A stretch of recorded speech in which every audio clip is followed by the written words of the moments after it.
Talk about your wide receiver core that, that was the big question mark, or some of it coming into the camp. Where do you think it's at, and how confident? And also, did you talk more about Arkansas State, just their personnel, and what you really see from on the defensive side of the ball? Yeah, so the receiver spot, and talked a little bit about it last week, but I think we got a chance to see 6 or 7 guys. And so I think that's one thing that I'm incredibly excited about. We're excited about is that we've really got a chance to play multiple guys, which that, again, was not the case as we stood here a year ago. So excited about these guys getting an opportunity. Now they got to go do it. They've had great summers. They had great springs. They've had really good fall camps from multiple guys. So now going and making the play on Saturday morning is going to be huge. And then Arkansas State, they've got a group back on the back end that's played a bunch of ball. They've got 3 returning starters on the back end. Their field backer, their nickel is a returning starter, probably their best player on defense. They lost a bunch of guys up front and 2 interior backers, but guys on the back end that have played a lot of ball. So you turn the tape on, you see great effort, you see great intensity. Guys play with a lot of toughness and play incredibly hard. So, again, our guys are excited about Saturday morning. Jeff, going back to the receivers, some of it is those guys being more comfortable. Some of it is the arrival of Emmett Jones. What impresses you so much about what he's been able to do? There's great connection in that room. For a room that has a whole bunch of talent that does not have a ton of production, this room fights like heck for each other. And we've got great teammates in that group.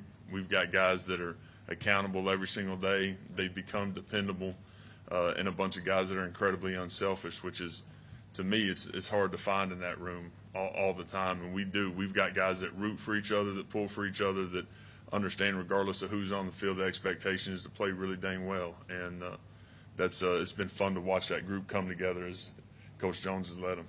Yeah, Jeff, follow up on the wide receivers again. You said, I think 6 or 7 guys. Could that conceivably stretch to 8 or 9 at some point during the season? I think so.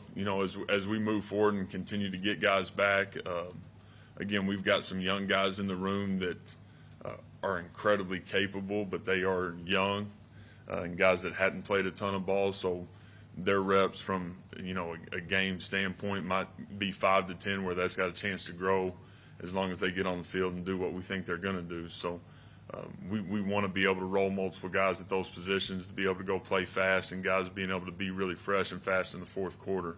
And I think that'll be a huge advantage. Can you describe, as long as we're talking about wideouts, can you describe the difference in the rapport that Dillon has with those guys this year compared to last year? Yeah, just another year in it. All the throwing and catching through the spring, all the throwing and catching this summer, and then also in the fall camp, these guys have spent a ton of time. And I think with that it's been a huge part of why we've had success in fall camp, pitching and catching, and there's a ton of trust there. You guys got a chance to get Gavin Freeman a scholarship. What was that moment like, and why did you guys make that move? Well, he's earned it. I mean, more than anything, the guy has just absolutely earned every single bit of what he's gotten. And he's a young man that, again, we just talked a little bit about it, but somebody that loves the interlocking OU, that's Gavin. And it's, Coach V talked a little bit about it, but a dream come true for him. This kid is an absolute pleasure. He does everything right all the time, works incredibly hard. He's really dang talented, and I couldn't be more excited for what's ahead for him.